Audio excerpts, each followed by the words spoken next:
It's designed for masses of women to enjoy devouring with their eyes because in the flesh, that's exactly what I'm doing. And I'm loving every minute of it. My heart pauses for a beat the moment this man locks eyes with me. When I don't immediately turn away, a slight hint of a smile plays at the corner of his full lips. Briefly, I'm mesmerized, and then realize I'm still thinking about his body and I'm biting my lip. He winks at me like he knows exactly what's on my mind before he slides into an empty row of seats in first class. A short, thin man with a mullet and a beard takes the aisle seat next to him. I lean my head back against the seat and sigh, feeling the heat in my cheeks. That man is dangerously sexy and way out of my league. The two boys in front of me begin waving their arms above their head. X, back here! Can we get your autograph? The letter X is all I hear them chant over and over, as the small man who boarded the plane last turns around and says, "Not now, boys. Phenomenal X is trying to rest."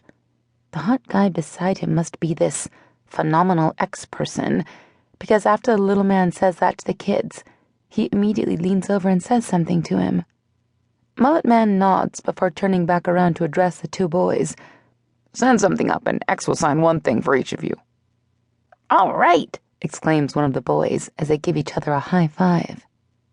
The rest of the plane begins to buzz as the knowledge that a celebrity is on board the flight spreads. While I find the man extremely attractive, I have no clue who he is, and I can't bring myself to get excited about it. I have too much on my plate to be interested in some guy who would never give someone like me the time of day. Soon an assembly line forms as people begin to pass things up the aisle into first class.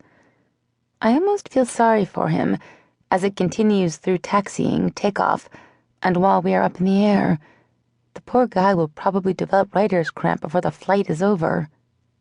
After I turn down the stewardess's offer of an in-flight beverage, allowing her to assist the old man beside me who orders a tomato juice, I lean my head back and close my eyes.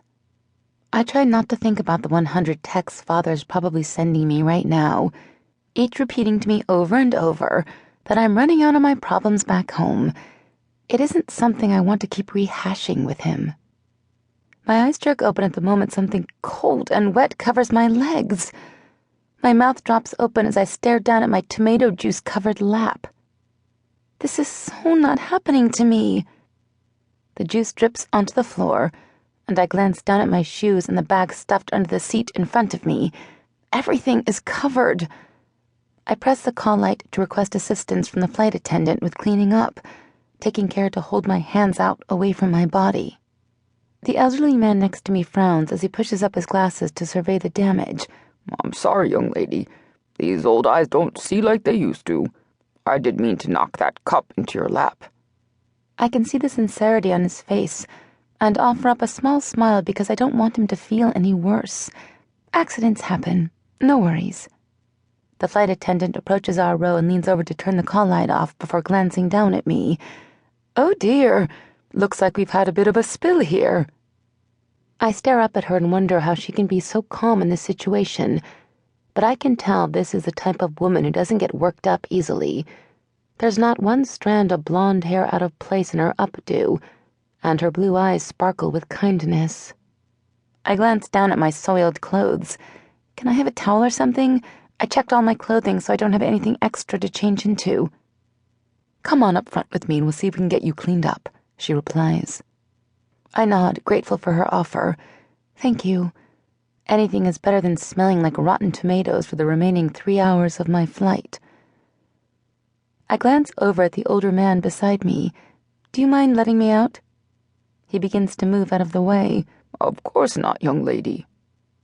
I follow the flight attendant through the first-class section into the front galley of the plane. She reaches into a stash of canned club sodas and hands me one, along with a handful of plain white washcloths. She frowns at me. "Sorry, it's not much, but try blotting it out the best you can. Taking out the smell will make your flight more comfortable. I would offer you a first-class seat since I'm sure your seat is a mess, but unfortunately, it's all full." "She can sit here," a deep, rumbling voice says. When I look up, my gaze locks onto a pair of the lightest blue eyes